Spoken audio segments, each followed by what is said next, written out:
Welcome to the Jords FTTV YouTube channel. Today we have my favorite video for the year, the final team reveal for SuperCoach 2025. So all the research comes down to this, and fingers crossed we picked the right players. We brought in a late pod that was in my team before the picker opened when I did a video on that 4 months ago.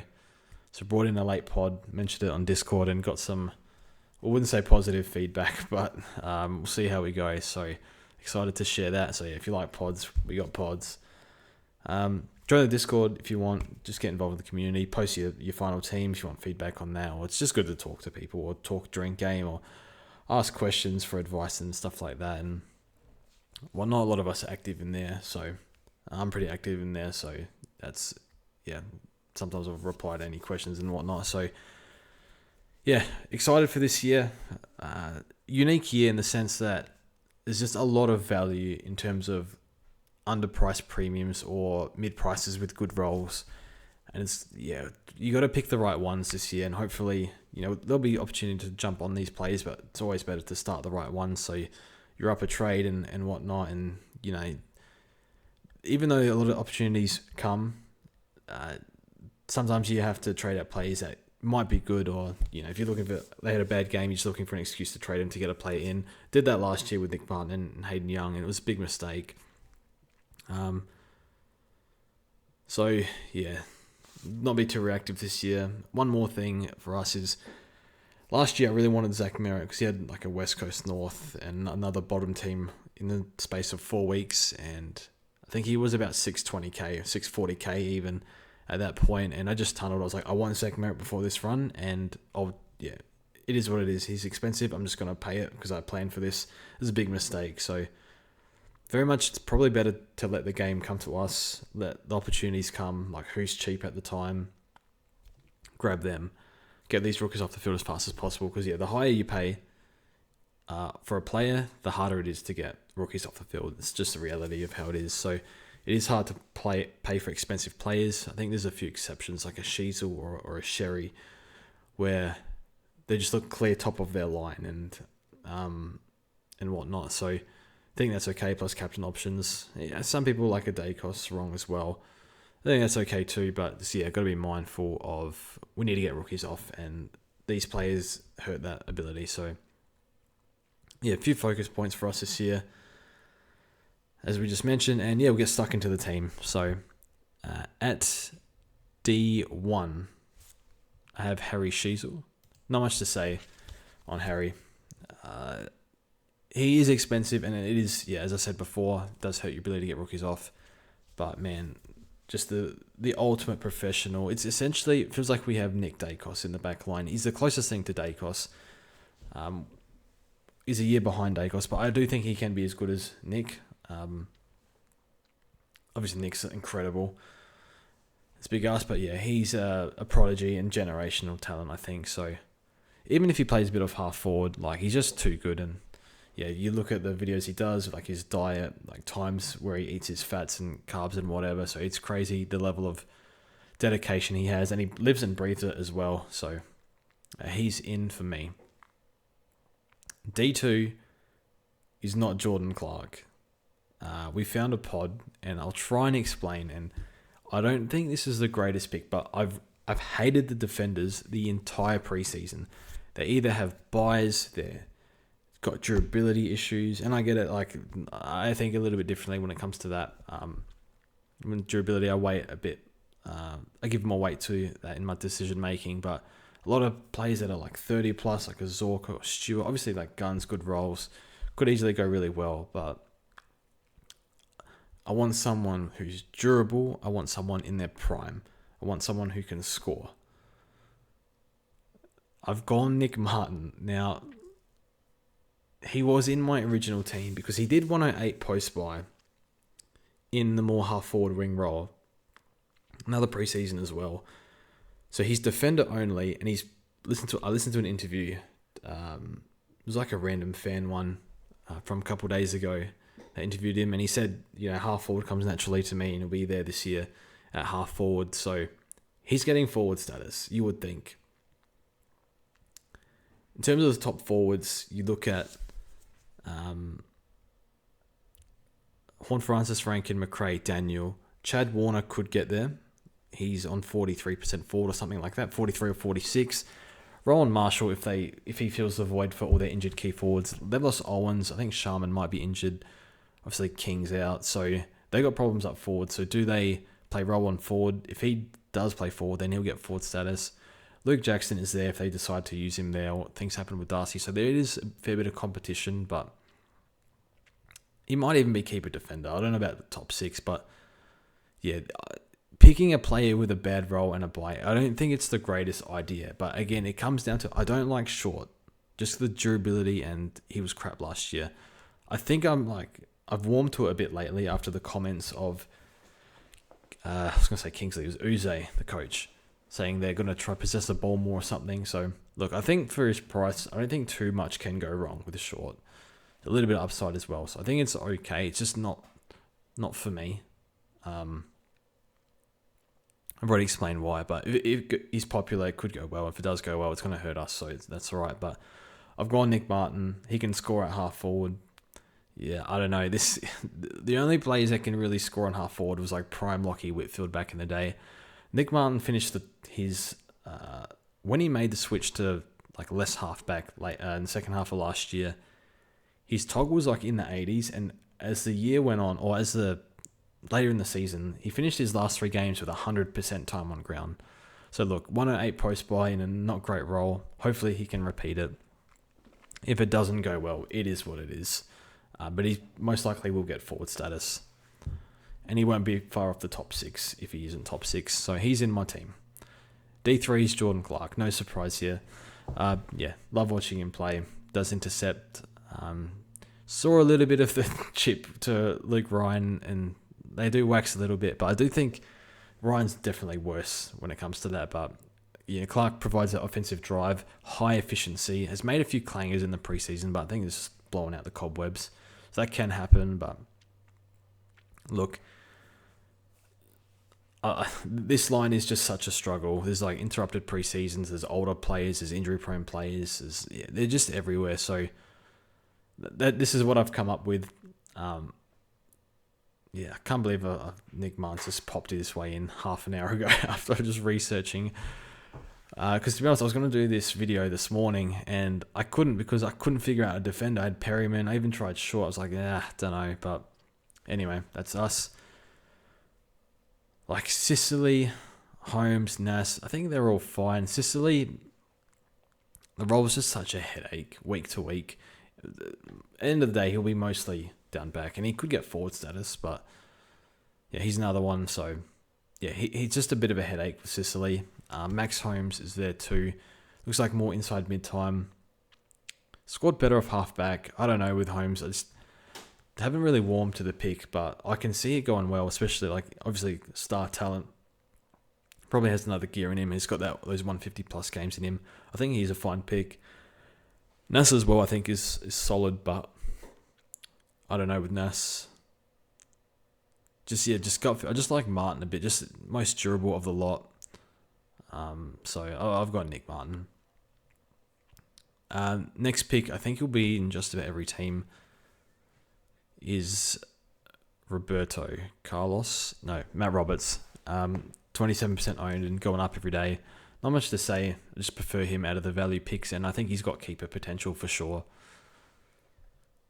And now we're finishing with rookies. So our rookies are Pryor. We have Reed, Trainer, and Patton. So we have a big issue with defenders. I think Pryor and Reed are not too bad. Pryor's 94 DT in the VFL. Patton's 90 DT in the VFL, which is not bad. Like, they can sort of score okay. More lockdown types. Zach Reed's got great job security. Sounds like trainers will play. There's an article on Trainer the other day, or I think it was a month ago, called Trainer the House Down or something. So I've had to hold him back and stuff. So yeah, Tigers obviously in this stage of their development pretty much might as well play the kids. So Pryor's not that highly owned. Let's check that again. Might be like sub 10%. It's only 7%. It's a bit expensive, 170k, but it's gotten to the amount. I'm struggling so hard with the defenders that I've picked a half forward in this role, in this line. So I think Pryor, he's been in the ones all preseason. So was Patton from what I've read, but I think we'll get to Patton in a second actually. But look, I like Pryor on field. I think he can do. I think all Essendon players did 65 plus last year. So if Pryor and Reed can just do 60 plus, I'm happy. And these scores most likely won't count in rounds 2, 3, and 4. Trainer, as I said before, I spoke about him. And then Patton, look, I think he gets maybe one price rise and then we lose him to when Cunningham comes back. He's listed as 4 to 5 weeks. So you'd think might as well bring him back after the bye. So yeah, might get one price rise. Round 0 is like his first game's passed now with Patton. So his performance, like nothing to write home about. First quarter, I think Moore kicked 2 goals on him. Just lost a few one-on-ones, gave away 3 and stuff. Moore was kind of quiet after that though, so I'm not sure. I think he just keeps playing until Cunningham's back personally, but not 100% sure just because they can shuffle the defence around because they're quite undersized, but I think that's how they've been training during the preseason. So look, if he gets one price rise, it's not great, and then he's out.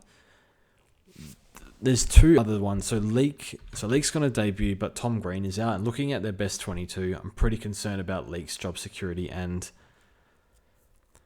the sub risk as well is there with Leake. If he's good, he's 52% owned.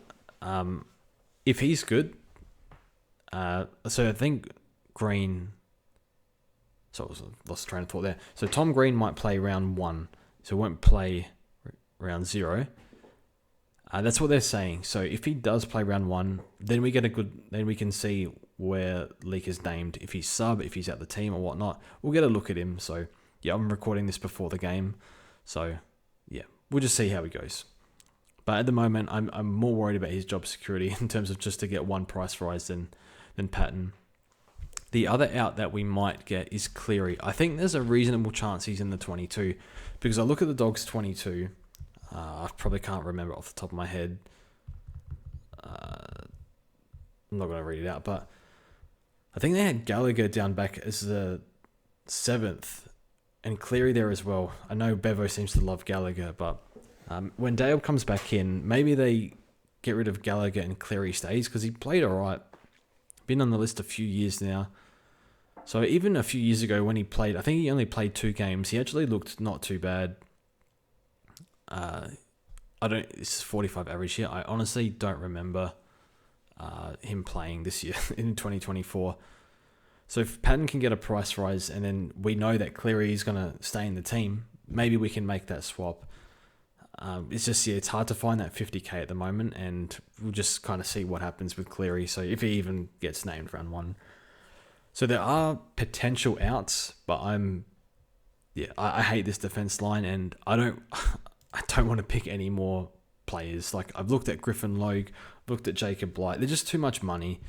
If you can sort of fit it in when you take more value, take haircuts off your premiums in other lines, then it might be okay. You can run one of those guys. So I think Logue will definitely play. I think Blight will keep playing even when Bolter's out.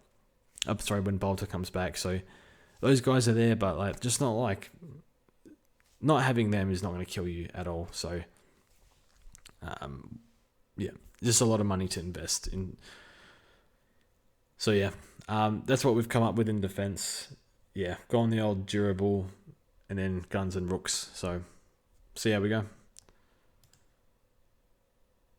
Midfield. I've been hot on Sarong. Really wanted to pick him. I just can't afford him at the moment. So that kind of annoys me because I love his fixture. That being said, what made me take him out, and we've taken players out. I remember a few years ago, Dacos was 500k and didn't pick him because of tags. And then round 1 just went absolutely berserk. I don't know if it's the right way to go about it, not picking players because of tags, but I think Sarong will get tagged. He's got Sydney early, so Jordan could go to him. Jordan's also gone to Clark in the past, so hopefully not for my sake. He also has West Coast, and we don't know if West Coast will use Graham as a tagger, but Graham did tag him last year. And I believe Sarong scored like 84. I can't have a 620k player score 80 in the early rounds. That being said, like, he does play a lot of weak teams early.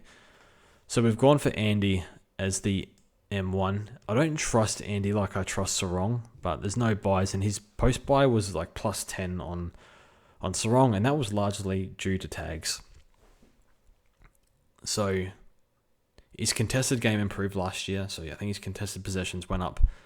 Just from memory, I might have been like 2 or something like that. So hasn't been known to be a highly contested player, but that has improved. No Hayden Young as well. My phone's making some weird noise. Anyway, no Hayden Young there as well. So maybe like a Murphy Reed fills that void, and no Fife. So I think there's more points for that midfield of Brayshaw and Sarong. So I think we can all acknowledge Andy's a great player, but Sarong is the best midfielder on that team, one of the best in the league. But maybe because of tags, Andy's a better pick. So for SuperCoach, so fingers crossed he doesn't pull out a poor game, because he does have a few floor games like 70s or 80s every now and then, but can hit those 140 plus games. The next mid, I like Steele. I like his fixture. Just he's down to 1%, so he went up a bit in the preseason games and came back down. M2 is, I've looked at Petrarca, but got to go with Jordan Dawson, the captain. Skip of the Crows. Excuses last year for Dawson. I've repeated this a number of times, but played through a sore foot, got tagged into the ground, and I think that will probably happen again, but maybe they could go to Rankin, but Rankin will just drag him forward. So, look, I think he will get attention, but even through all that attention and through injury and even a concussion game, still spat out a 102, had a down year. Crows were terrible. So I just think it's only up from here, and he's looking really good in preseason. So I think, he's in for me. And he's got a late buy, so if we decide to flip him once we get like post-buy, Butters, Bontempelli and stuff like that, we have that option if we have the trades, of course. One thing to note, I forgot to say it when I started the video, like focuses, I want 23 premiums, not 22, 23, maybe even 24.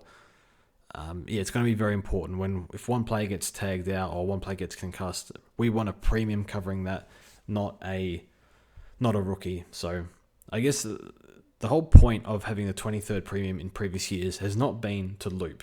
I mean, it's a nice luxury and it can backfire at times, but the whole point was if a player misses a week or two, gets concussed, whatever, we're covering them with a premium and not a rookie. It's a 50, 60 point bump. We fight for every point in this game. It's important. So yeah. Next, I've got Connor Rosie. Wasn't really on my radar until Butters went down. Has Richmond and St Kilda early. Could they tag? I don't think Richmond can. But St Kilda might. St Kilda will tags. They'll make a choice. Do I go Horn Francis and Rosie? I'm probably going to Horn Francis. So look, Rosie's cheap enough. I've seen him a few interviews as well. Seems like really got a point to prove this year. Had a bit of a down year last year and still really, really young. I think he's 24, 25. Already dual All-Australian. So I think he's reasonable value. Had a bit of a toe issue, so I'm going to pretend that's nothing. But if that toe issue persists, it's straight to Petrarca. Although I don't think we have money for that. So we'll figure that out if that actually happens. But I can't imagine it being too serious. I've looked at Will Dame. Don't mind him. Thought about it. I just think the Bedford tag in round 3 and then the bye, it's going to hurt a lot. But man, he looked like a superstar and really scored 150 while getting tagged in the second half. And he spent, I think, maybe cramp or something. Had some minor issue or something. I think he had to pop the pickle juice. But yeah, tagged in a half, low time on ground, still scored 150. Was like, going to kick 3 goals and 6 frees 4-0 frees against. So yeah, probably not going to see a game with that sort of stat line again, but looks amazing. But yeah, tags will come. So plus the buy. It's just, 28%. He's one I'm sort of worried about anti-potting. Probably not up until the buy, because you just pencil in a tag, you'd think, from Bedford. But after that, I think he's got like West Coast and a few weaker teams. That's when you worry. And yeah, love what Hawthorn are doing. They're just, Sicily's getting tagged, well, he can go forward. Day's getting tagged, well, he can go forward as well. So yeah, they're very proactive, the Hawks, and other teams are being reactive to these moves, which are like game-changing moves. So it's, pretty wild what they're doing at Hawthorn. Who's my next mid? I think it's Clary. I have a weird feeling I'm missing a midfielder here. No, I'm not. So Clary speaks for himself. I think he's back. He did an interview, said that he's not completely back, but he's back enough for us to pick him in our teams. 61% owned, but actually got to remember last year was injured, not just had the bad off season, had like knee issues and 14 pins in his hand, something like that. The next one is Adam Chera. Spoke about him before, but the upside and the fixture is just too good to pass up. I think it's rich. The bottom three teams from last year, plus Dogs with all their injuries, so pretty crazy run. And Shaq in our Discord runs his mouth a bit, but he's telling me hasn't missed a session. So that's what we like to hear. Been to Qatar. Just needs to hold up for like the 6-week run at the start. If he just holds up for that and makes enough money, then we can trade him at peak price, hopefully. Because I don't trust him to stay fully fit for the whole year. I mean, I think there is keeper potential considering he did 108 a few years ago, and probably would have been 110 if he didn't get injured that year as well towards the end of the year. But I think the injury risk is just too high. So I think we just take the money and run. We don't get greedy. But at the same time, it is quite hard to trade premiums during upgrade season. So, but yeah, if he's sort of max price, then you can sort of make it work. So we'll see. I've got a new face at M6, and he was in my initial team as well. So Nick Barton and this guy was in my initial team, and it's pretty simple with this one. So the Lions fixture, I think I need one player for this Lions fixture. A lot of Neil, a lot of Zorko. Give me the young up-and-coming superstar. Didn't have a full preseason last year. Came off the ACL. Also, CBAs were pretty low. I'm expecting the CBAs to jump. I think the CBAs were in the 30s or 40s. And this year, I'm expecting them to be 55 to 65. Maybe not. I mean, we want a bit more than that. But the Lions, I thought Carlton's run was a joke. The Lions is potentially better. So I'll take Will Ashcroft as my M6. I think the value in the mid, it's just so good. Like, you got Day here as well. You got Petrarca. Like, I think I just want to pick these guys rather than go for your Perrymans or whatever, or your Bailey Smith, who I don't have. Like, I don't trust these guys. They have a buy as well, but like, I've got Nick Martin here, but with the buy. But like, I trust, if Chera's fit, I trust him to score. If Ashcroft is fit, like, I trust him to score. Like, or not even fit, just like, I trust Ashcroft, I think. So just if you look at the CBA scaling up, if you do the math, so, well, at least I trust them more than these other guys in other lines. So I've just taken the value that's there. Look, I'd love Dacos, I'd love Sarong. It's too expensive and Dacos has a buy. So I'll take the value and taking the haircuts on these guys because I think they can all do 105 plus. There's no reason why everyone here doesn't do 105. Andy should be doing 110 minimum. Dawson should be doing 105 minimum. Rosie should be doing 110 easily without Butters with a Richmond matchup in round 2. Oliver doesn't count because Oliver, everyone has him. I mean, Ashcroft did, I think, 107 in his last 5, something like that on the run home. So if he can just do 100, I'll be happy in this easy run. But I think there's upside for more. And then Chera as well. Easy run. He's got to be doing 105 in this easy run minimum. So that's all upside. Like, these guys, I think, are priced in the 80s, like mid 80s. If they even 15, 20 points of upside, that's fine. I believe they have Chera has the early buy. Ashcroft has the later buy, which is good as well. We like that. So that's that. In terms of mid-rooks, I've just gone the popular ones. Drops Sheldrick. We saw him play the other day. You'd like to forgive and give another chance. I didn't like what I saw, and I sort of saw a bit of it in the practice game. Even though he turned up in the practice game, it was just, if he's not dominating on the inside, like, he's not gonna score much. So yeah, there's just, when Mills comes back, I just can't see him holding his spot, and clearly a sub risk now. So bit of a worry, Sheldrick, but we'll go ownership in terms of mid rooks. I've got Sardis, and where is he? Only 23%. I've got O'Driscoll, so I think Sardis should be in that midfield, getting plenty of mid-clock without Parrish.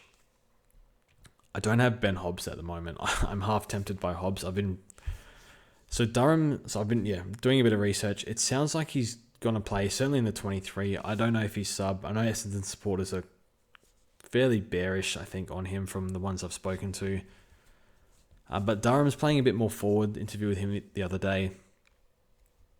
Merritt said he's kind of happy to play sort of anywhere, but I think you'd think he's like still 70 at least in the midfield, if not 80% plus. So I guess Setterfield's there, but I think Hobbs and Sardis, they got to give these guys a run. I think find out a bit more. So Sardis can score no problem. Now, he doesn't really tackle much, so that's a bit of an issue, but we don't really care. He's 190k.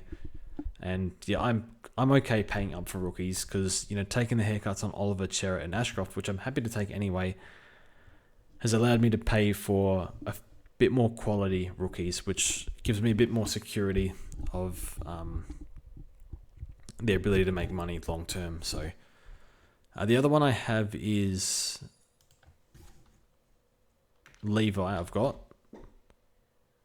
Levi. I'm not fully comfortable fielding. If he's starting in the 22, I'll field him, like, no problem. If he's not, then I'm not. Well, then it'll be sub. So I do see him as kind of a sub risk, but I can't be sure. Any other team, he's probably not a sub risk. It's just this team is just way too strong. So yeah, I get a bit of FOMO. Like, I've thought about cutting him, like, just save that 60k, get that on the field, get the team, get that premium you want. But at the same time, like, I hate popular, like, what's he priced at? Like, this is like priced at like 26 or something.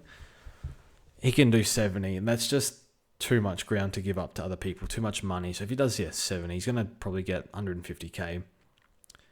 And then, like, there's all these other rookies, like there's Hasty, there's Boxall, there's, I think Campriel. I don't know if he'll be sub because I think he's like got that specialist wing role, but all these other rooks, like the Sydney boys as well.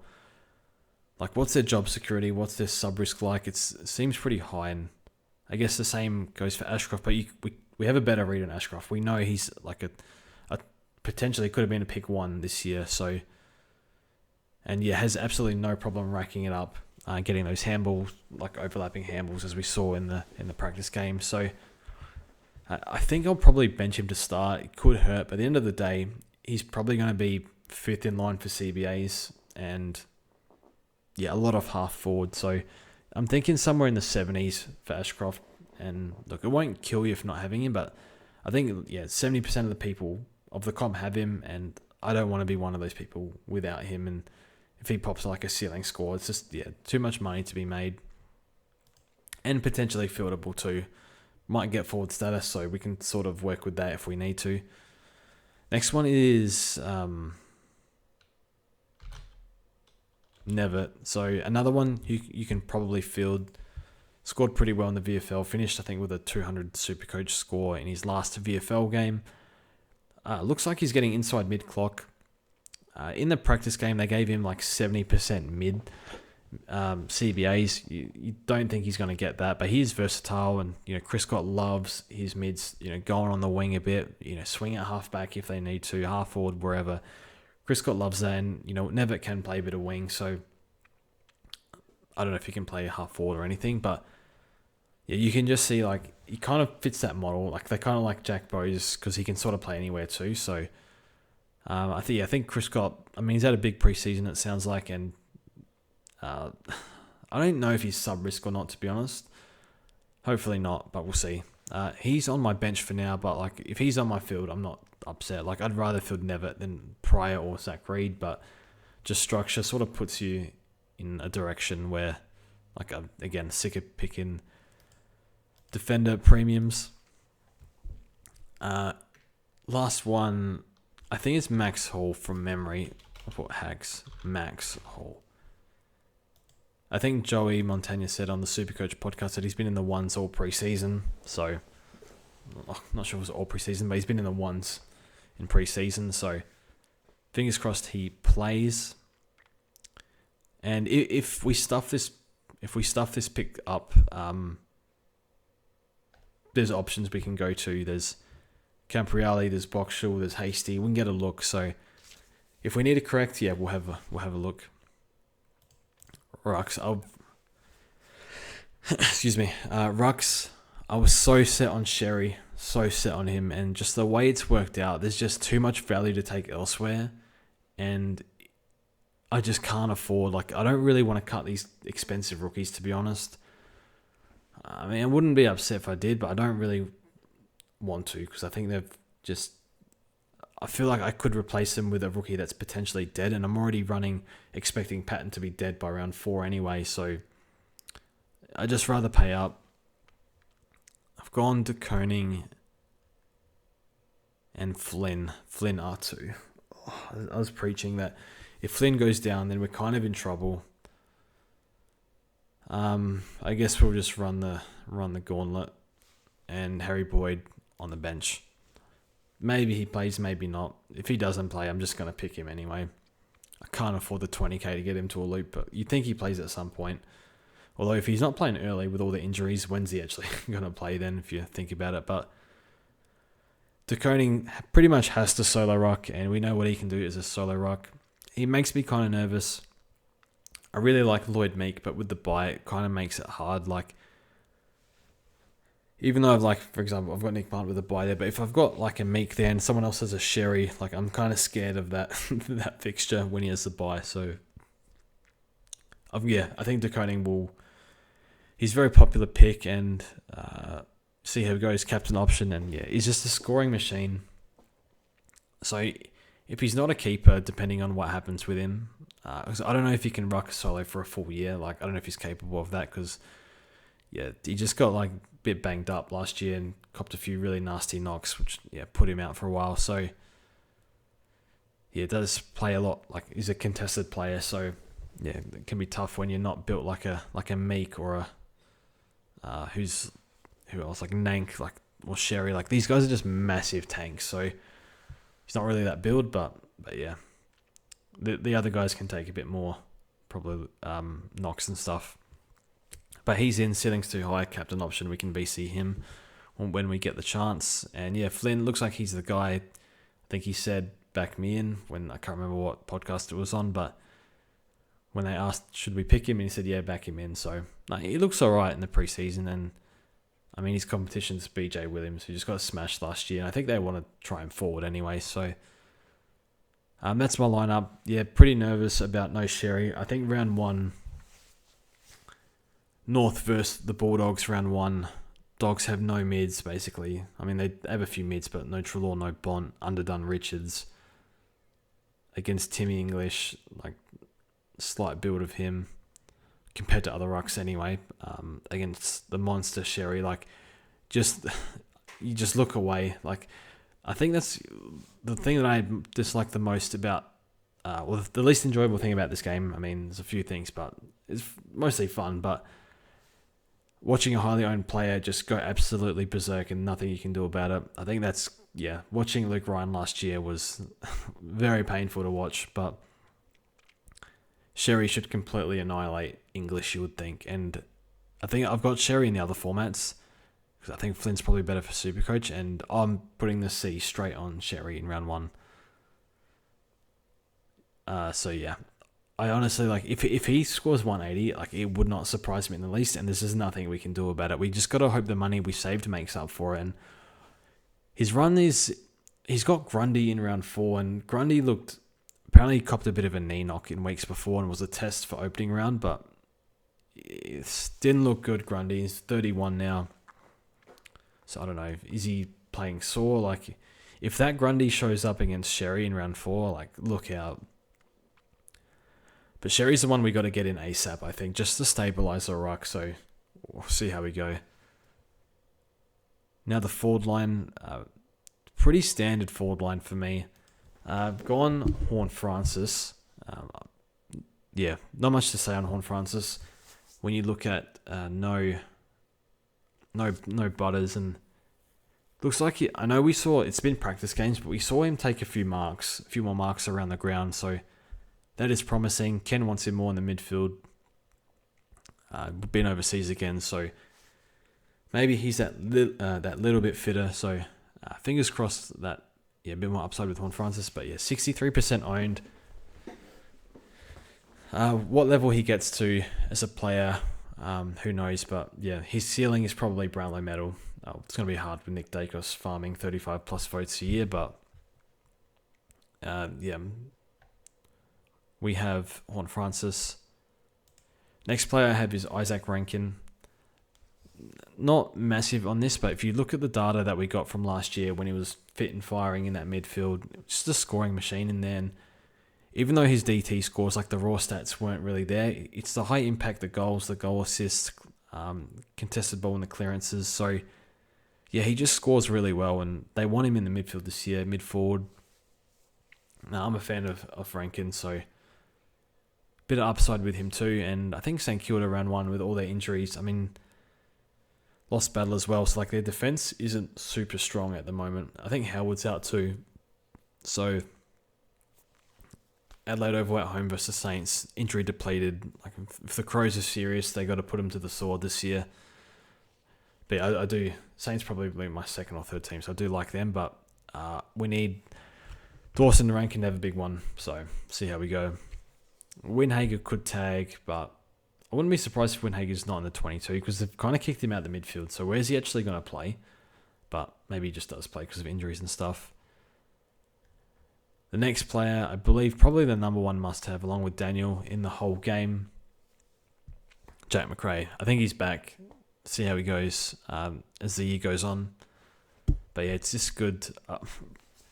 Macrae, I think, is my favourite player ever to watch in SuperCoach. Just so consistent and reliable and durable as well. Remember 2018, I traded him in. I think I broke the record. Traded him in for 720k.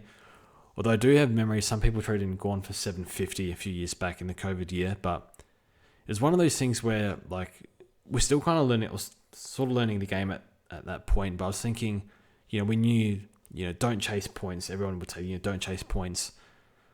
Still is kind of true now, but more trades and stuff, people just chase whatever they need. But I remember he was like, I think he was M1, averaging like 120 after like 5 or 6 rounds. And I was like, he's probably overperforming here, so we'll wait till he comes down. And I think he next had a 3-round average of like 180 or 170 or something, and just got like completely out of control. I was like, oh my God, like, I think I need this guy. I paid 720 for him back then. It was 2018, so I mean, not much has changed. We're still paying 640 for players. Like last year, we did that like 4 times, but I just couldn't believe what I was watching. And I think Lib has taken his role because Macrae was an in and under guy, tackles bottom of the pack, dishing it out, and then also getting a lot of outside ball, kicking inside 50 like that. He can do that again at the Saints, whereas at the Dogs, even when like he was a core part of that midfield, he wasn't the in and under guy as much because they had Libber and Bon and Dunkley for that. So we can all enjoy watching Macrae together. Next is Caleb Daniel. So it's probably starting these guys in the midfield. It's less to do with who we're picking and more to do who we're not picking. And those specifically are Sanders, I'm guessing 28%, and Bailey Smith 62%. I mean, Daniel needs no introduction, just far too cheap with keeper potential. So I'm not picking Bailey Smith Patrick Dangerfield said on radio, it might have been last week or I can't remember. I think it was Monday on SEN. And yeah, I listen to SEN every day pretty much. So I do pick up just little things here and there. But I mean, he said that he wouldn't have thought that he'll be like, he said that he thinks Smith can develop into that clearance player, but he said he wouldn't have thought he'll see much of that this year. And to me, that says he's probably going to play more wing, and I'm for sure he'll get some centre bounces, but how many? Like, judging by those comments, 30%, maybe 40%, I don't know. I'm sitting out of Bailey Smith. Also has that knee knock or Pilates or whatever the hell he did, the Pilates injury, whatever happened there. He's probably fine. Chris Scott said he's right to go. As I mentioned in a video I did a few days ago, 62% owned. This is a golden opportunity to fade this. And you might think, well, everyone else has Bailey Smith. Let's, if it fails, we go down together. For me, I'm just going to fade, and hopefully that's not my problem. So I don't think he'll be top 6. I can't see him be, if Nick Martin should get DPP and Warner, I can't see him being ahead of any of those Horn Francis, Franken, McRae, Daniel, maybe Marshall too. Like, I can't see Daniel Smith being top 6, and his durability also is quite poor the last few years. Even before the ACL had a few niggles and stuff, soft tissue. So no, I'm sitting out, and look, it could burn me because like he looked at mint in that first half of the preseason hit out that he had, but it was a practice game, so this pick is not for me. So happy to fade. So I was looking for an excuse to fade him, and I got one. I got many of them, actually. Sanders is interesting. I don't have him. Just put him there, but yeah, I said before in another video, 75% TOG. He did 75 off around 32-ish CBAs. So he's probably going to get more. And if he's getting like 65 CBAs, he should do low 90s really. I don't see why he doesn't. That's not attributing anything to natural development too. That being said, it looks like Treloar's ahead of schedule. And who's the other one? Bont maybe back around 6-ish. So I can't see him being a keeper. He's still a second-year player. Yeah, he's gone to Harry Sheasel for diet advice. So look, he could be potentially a bad miss, but the way I see it, well, I've just got him up to Will Ashcroft really and shuffled the money around. So don't have Riley Sanders. I don't have Ben Hobbs. I'm really tempted by it though. I thought long and hard about it, but nah. Maybe too risky with the sub-risk. And that's the problem. I'm going a bit blind because I don't know how many CBAs he's actually going to get. So, look, I think he can play. Obviously has disposal issues. Like, I think a few handballs went directly to the opposition against when they played Geelong. But he has that, like, he has good work rate. He's got a bit of outside game. He's got inside clearance game. Just the disposal issues and whatnot. Not super quick. So, yeah, I think they're going to try and make it work with Hobbs in that midfield and see how they go. I think the sub-risk I wouldn't say it's, would you say it's high? I don't know. I think it's moderate. So, look, we can jump on him after his bye potentially if things go well, but we'll just sit back and watch, I guess, and keep an eye on it. But maybe he's sub and we look silly in round 1, so who knows. But it does sound like Durham's going to play a fair bit forward. Next, I think I've forgotten who we have here.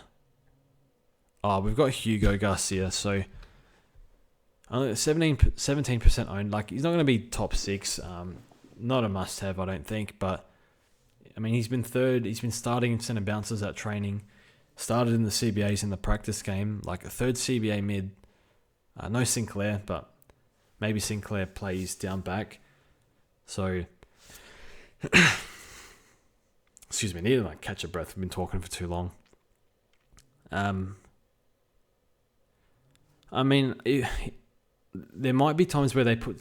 I saw this with Windhager last year, Winhager was a high CBA mid, and then when they decided to put Sinclair in there, Winhager went, I think he went half forward or half back, and whatever one he went in, he just didn't score in. Oh no, he would have gone back, he swapped with Sinclair. So I think they have that potential to, change it up. Let's throw Sinclair in the midfield. I think he'll be back, but they can throw him in the midfield, and Garcia will be the one that would make way when that happens. But look, even at half forward, he can probably do like 65, maybe. Looks like he's improved. I was just really impressed with his game. Against Port, like that was a very tough game. His TOG was pretty low, like in the 60s, unfortunately. So that might be a bit of a red flag. So slight worry there. But for some reason, I reckon he spent 10 or 12 minutes of the third quarter. He just sat that whole quarter. I don't know if they're just rotating plays, but look, I like the look of him. I like the role, and he's in for me. I think he'll make money and be a decent on-field scorer for us. Sort of keep those rookies off the field, even though you could classify him as a rookie if you wanted to.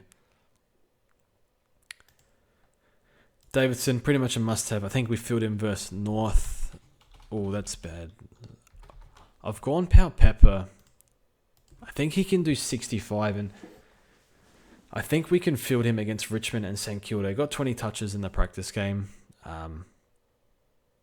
I don't see why not. So we can field Davidson versus North in round 1. North might be good, who knows? But, I mean, at some point it has to turn. They've got a lot of talent on that list, but, I mean, judging by the practice games, who knows with them? But yeah, I've got Davidson on field for round 1. Pau Pepper plays Richmond round 2. You'd think that, Port Adelaide pull 2,000 SC to 1,300 SC most likely, and hopefully Pau Pepper can eat into some of that. Obviously, I think he's 11 months off the ACL now, something like that. So slight concern there. Do they manage him a bit? But I think there's a few interviews with him, and he's in the leadership group. They've got a 4-man leadership group, so surely they don't. Yeah, unless it's management. Like I don't think he's going to be sub if he's in the leadership group. They must rate him highly internally. So we'll see. So I've got Pau Pepper there, and I've got the next one as Connor Stone. This is one where I think he just needs to. I think he has the spot. He just needs to perform, because I think it might be Fonte and Ware could take his spot potentially if he doesn't perform. And Ware was a decent halfback in SANFL when they picked him up and they brought him in. He played a bit of halfback, played a bit of wing, but they're stacked at the halfback really. So Stone's got first crack it seems, and hopefully he plays well, and round 0 will kind of help us there. Don't have. How much money do I have? I can't get to Elijah Hewitt. It must be Campriali that I had. So out of the Boxall and the, that's not the Campriali. It's Lucas that we need. So that way we can field Nevitt or Ashcroft. So yeah, that's the team. But yeah, I think the wing spot is his for Campriali, but it's always a worry because I think he only averaged 20 touches, albeit on a wing in SNFL. It's not too bad, or SNFL juniors. I'm not sure if he played SNFL. I think he did. I'll have to Google that, but I think Boxall's pretty high sub risk. He did look good though. I was impressed with him. Hasty's there too if we need him. I'll need to ask some Saints supporters on Hasty, to be honest, because I think with Sinclair coming back, I think, he could be sub, but yeah. Hopefully we make the right call on rookies. I mean, ideally, I think Elijah Hewitt, they said he was in doubt for round 1, but I think there was also a tweet that he said he could be likely for round. I'm not too sure, so we'll see if Elijah Hewitt's named. It's a bit of a weird one, so with Elijah Hewitt, so okay, click save my team. Now, who are we fielding? I think we field Ashcroft who's Ashcroft playing? SCG, Swans. So Davidson we field round 1. O'Driscoll and Sardis we field, I think. GMHBA. See, this is hard. I still don't know if this is good for wingers or not. I remember Isaac Smith used to say he loved GMHBA small ground. He could get closer to the ball. You don't get hung out on the wing, like a MCG pretty much, less space, so you're closer to the ball. So I think he liked GMHBA. So I think O'Driscoll's going to get a little bit of inside mid-clock, so I think that will help him. So I think we'll field him. Definitely fielding Sardis. And then we need to pick one of Levi. I mean, we can just rotate these guys. Levi, Nevitt, Palpepper. Even O'Driscoll we can rotate maybe. So, I mean, hopefully we field the right one. It's probably not going to matter rounds 2, 3, and 4 because best 18 from 23. But yeah, let me know what you think. The thing that I'm most concerned about is the Rucks, I think. And Nick Martin. I don't know why I'm picking this, but fingers crossed. Should get forward status though. So, I guess the antipods. So yeah, the Sherry antipod's a bit of a worry. I'm kind of worried if they don't take Sarong. I feel like he's just going to get out of reach, which will annoy me, which means we'll have to look elsewhere for picks. Yeah, Sherry, like Sarong. Nick as well. I know Nick's expensive and has to buy, but you just like, Nick gets off the chain. You just can't watch. Like, he's a shocking guy to antipod. In terms of defenders, like, I guess Short and Perryman, if they go really well, that's value we're missing out on. Like, if Short matches and Perryman match Nick Martin, it's going to be pretty bad for us, especially if Short doesn't even have a buy. But yeah, I've already explained my reasons why for not picking Short, durability related. So, that's the team. I hope you like it. If you don't, let me know. But yeah, join Discord, all that. 51 minutes. That's pretty long, but yeah. Hope you all have an enjoyable year in SuperCoach. It'd be good to rank highly for me and compete at the top, but yeah, we seem to just compete for like top 1k, top 500 every year, so it kind of gets boring doing that. Yeah, I think the 4 defender setup, I think it'll be fine because of best 22, best 18, from 23, so it's not going to count rounds 2, 3, and 4, and then like Pryor, Reed, Patton should just keep doing 60s. Patton probably loses his spot. We'll deal with that when it comes. Just don't want to pick another defender, so yeah, I guess Day as well. Anyone that's valued that we're anti-potting could be a bit of a worry. So, yeah. That's it for me. Thanks for watching. And yeah, look forward to this year.